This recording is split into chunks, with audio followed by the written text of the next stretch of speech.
Press meet में स्वागत है। एसोसिएशन ऑफ इंडियन यूनिवर्सिटी भारतीय विश्वविद्यालय संघ दुनिया का सबसे बड़ा संघ है जो कि विश्वविद्यालयों का संघ है। 2 साल पुराना, जैसा कि इन्होंने बताया कि इसकी लिगेसी इस बात से पता चलती है कि Sarvepalli doctor Radhakrishnan, doctor Shyama Prasad Mukherjee, doctor Zakir Hussain, doctor Hansa Mehta, इस तरह के दिग्गज लोग इसके प्रेसिडेंट रहे हैं। तो 100 साल पूरे होने पे इस पर ही हमारा एक पूरा साल सेंटिनरी ईयर मनाया और हमने बिहार को और इस यूनिवर्सिटी को चुना इस बात के लिए भी कि हमारी जो 100 साल के पूरा होने पे जो मिनिस्ट्री ऑफ पोस्ट ने एक कमेमोरेटिव स्टैम्प बनाई है हमारे लिए, उसको हम इस ओकेजन पे कल रिलीज करेंगे। ऑनरेबल गवर्नर साहब इसको रिलीज करेंगे।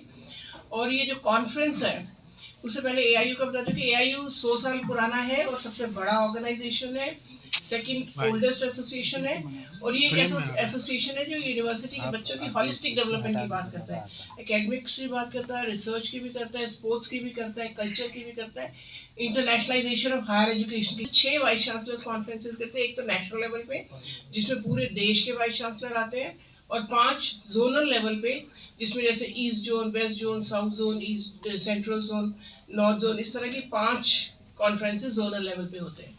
इस साल की अभी तक एक हमारी कॉन्फ्रेंस हो चुकी है, वो है north zone vice chancellors conference जो एलपीयू में हुई थी। ये हमारी इस साल की सेकेंड सेंटिनरी ईयर की सेकेंड जोनल कॉन्फ्रेंस है जो कि ईस्ट जोन कॉन्फ्रेंस है।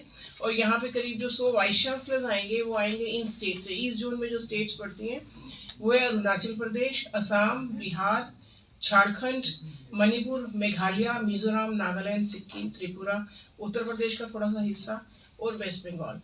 तो इन स्टेट से करीब 100 वाइस चांसलर्स तो इन पर्सन आएंगे और करीब इतने ही वाइस चांसलर्स जुड़ेंगे हमारे साथ ऑनलाइन, जिससे कि इस पे बात हो सके कि कैसे देश को आगे बढ़ाना है। और जो इस बारी का जो थीम है इस कॉन्फ्रेंस का वो है promoting sustainability and social responsibility in higher education institutions. कि हायर एजुकेशन इंस्टीट्यूशंस के थ्रू, जैसे आप सब लोग जानते हैं कि 17 एसडीजी गोल्स हैं, सस्टेनेबल डेवलपमेंट गोल्स, जो यूनाइटेड नेशंस ने दिए हैं। और 17 के 17 सस्टेनेबल डेवलपमेंट गोल्स में इंडिया की पोजीशन अभी उतनी अच्छी नहीं है। करीब एक कॉन्फ्रेंस इस बात पे की है कि कैसे यूनिवर्सिटीज हेल्प करेंगी पूरे देश के लिए सस्टेनेबल डेवलपमेंट गोल्स को अचीव करने में। और मतलब चाहे वो एकेडमिक्स में करिकुलम के माध्यम से हो, चाहे अवेयरनेस के माध्यम से हो, चाहे रिसर्च के माध्यम से हो, चाहे इम्पैक्ट स्टडीज के माध्यम से हो, तो बहुत सारे तरीके हैं जिससे यूनिवर्सिटी इसमें कंट्रीब्यूट कर सकती हैं। दूसरा, यूनिवर्सिटी सोशल रिस्पॉन्सिबिलिटी। हम हमारे देश में लाइक कहीं भी कोई भी यूनिवर्सिटी बनती है तो उससे ये उम्मीद की जाती है कि उस यूनिवर्सिटी के बनने से उस यूनिवर्सिटी के आसपास की पूरी सोसाइटी का डेवलपमेंट होगा। और शुरू में जब पहली यूनिवर्सिटी बनी थी, फॉर्चुनेटली वो इंडिया में ही बनी थी, नालंदा यूनिवर्सिटी, तो वहाँ भी ये था कि यूनिवर्सिटी की वजह से आसपास की सारी सोसाइटी का डेवलप होगा। पर धीरे धीरे यूनिवर्सिटीज़ अपने इस मैंडेट को भूलती चली गई और सोसाइटी और यूनिवर्सिटीज़ 2 अलग अलग मतलब साइलोज में काम करने लगी। तो हमारी इस कॉन्फ्रेंस के माध्यम से हम ये चाहते हैं कि वो ब्रिज दोबारा से बने और यूनिवर्सिटी सोसाइटी के लिए काम करे। हम लोग लंदन में थे तो मैंने रिक्वेस्ट की थी कि आप एक बार हमें मौका दीजिए कि आप बिहार आएँ और हमारी यूनिवर्सिटी को ये प्रिविलेज मिले कि इस तरह के इवेंट्स हम ऑर्गेनाइज कर सकें। वो सपना सच हो रहा है। बिहार में आप जैसे आप लोग भी देख रहे हैं, हमारे यहाँ यूनिवर्सिटी का कैंपस वाइब्रेंट हो गया है इस इवेंट को लेके। बच्चों से मैं मिल रहा था रात को तो वो कह रहे थे कि सर पहले कभी इस तरह का इवेंट नहीं हुआ। और नेचुरली पीजी बोर्ड में यूनिवर्सिटी चल रही है तो इस तरह के इवेंट होते हैं तो उनका एक अलग मैसेज जाता है। जहाँ तक एआईयू का सवाल है, हमारे ऑलरेडी एक सेंटर वो दे चुके हैं एडीसी का, वो काम कर रहा है, जो हमारे लिए एक उपलब्धि थी। आगे हम मैनेज द इवेंट्स, अभी तक एआईयू के साथ जुड़ के मैंने काम किया। जो डेवलपमेंट और जो हमारा इंटीग्रेशन यूनिवर्सिटीज का इंटरनेशनल लेवल पे थ्रू एआईयू हो रहा है, नेशनल लेवल पे जो नए इनपुट्स एआईयू के थ्रू हमें मिल रहे हैं सभी वाइस चांसलर्स को, सभी यूनिवर्सिटीज को, वो एक बहुत इम्पोर्टेंट काम है। और आप लोगों का जो टीम वर्क है और आप लोगों का जो इनपुट्स है वो बहुत हेल्पफुल है एजुकेशन के लिए और हम लोगों के लिए।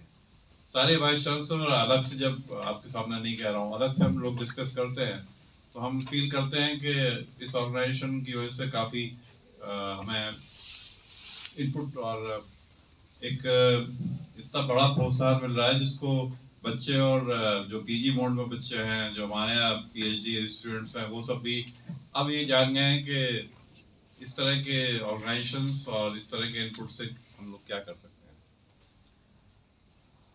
सबसे इम्पोर्टेंट बात यह है कि हमारे यहाँ 5 स्कूल थे इस साल से, आप लोगों को मालूम है 3 स्कूल नए ऐड हुए हैं, स्टेम सेल, एस्ट्रोनॉमी और फिलॉसफी। मैंने रिक्वेस्ट की थी कि हम स्टेम सेल में एक सेशन हमको मिल जाए, वो रिक्वेस्ट ने एक्सेप्ट कर ली, वो मेरे लिए बड़ी बात है। और स्टेम सेल में आपको बताना चाहूँगा, हमारी सारी सीट फुल हो गई है, उसमें सारे एमबीबीएस स्टूडेंट्स हैं और कुछ अलग फील्ड के भी हैं। डिमांड है और इंटरनेशनल लेवल पे डिमांड है कि हम उन सीट्स को बढ़ा के उस सेंटर्स को और आगे ले जाएं। माननीय मुख्यमंत्री जी का ये ड्रीम प्रोजेक्ट था कि स्टेम सेल एस्ट्रोनॉमी शुरू हो जाए, वो इस साल से शुरू हो गया है। और 2 इवेंट, एक तो AIU का, एक हमारा कन्वोकेशन अभी होके चुका है, तो उससे भी माननीय मुख्यमंत्री जी खुश हुए हैं। चांसलर साहब भी खुश थे। कल मेरी बात हो रही थी तो उन्होंने कहा, जब मैंने स्टेम के बारे में बताया, क्योंकि वो लास्ट मिनट में हमारा प्रिविलेज था कि वो आपने यहाँ पे कर रहे हैं, कोई स्टेम हमारे यूनिवर्सिटी में कॉमरेट हो रहा है, तो इन सब चीज़ों से एक बहुत पॉजिटिव एनवायरनमेंट बन रहा है।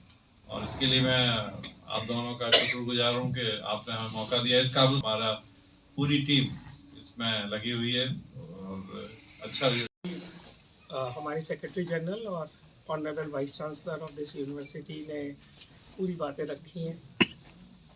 100वां वर्ष है हमारा और हमने अपने स्टैम्प को रिलीज़ करने के लिए भी आर्यभट्ट नॉलेज यूनिवर्सिटी पटना चुना है।